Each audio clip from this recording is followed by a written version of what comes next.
Hello hi guys हेर्नुहोस् म चाहिँ आज यहाँ तारकेश्वर भन्ने ठाउँमा छु। तारकेश्वर बागेश्वरी आधारभूत विद्यालय म चाहिँ यो ठाउँमा अस्ति नै आइसकेको छु। यो चाहिँ माथि गाउँ यो डाँडा मुनितिर यस्तो रहेको छ यो गाउँ चाहिँ।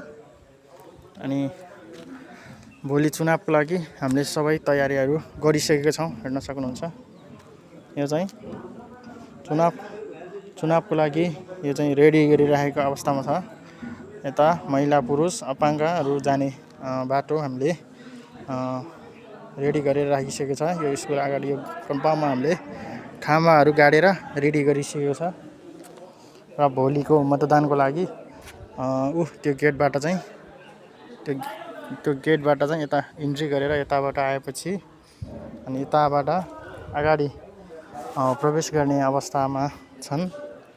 र त्यहाँ चाहिँ विभिन्न अगाडि चाहिँ त्यहाँ विभिन्न दलका प्रतिनिधिहरू र सम्पूर्ण गाउँका प्रतिनिधिहरू चाहिँ उहाँ उपस्थित भए र सम्पूर्ण कर्मचारीहरू उपस्थित भई यहाँ चाहिँ उहाँहरूको चाहिँ छलफल हुँदैछ भोलिको लागि।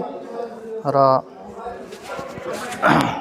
भोलि चाहिँ के कसरी भोट हाल्नलाई सहज गर्न सकिन्छ भन्ने विषयमा उहाँहरू चाहिँ छलफल गर्दै हुनुहुन्छ। तपाईँहरूले हेर्न सक्नुहुन्छ।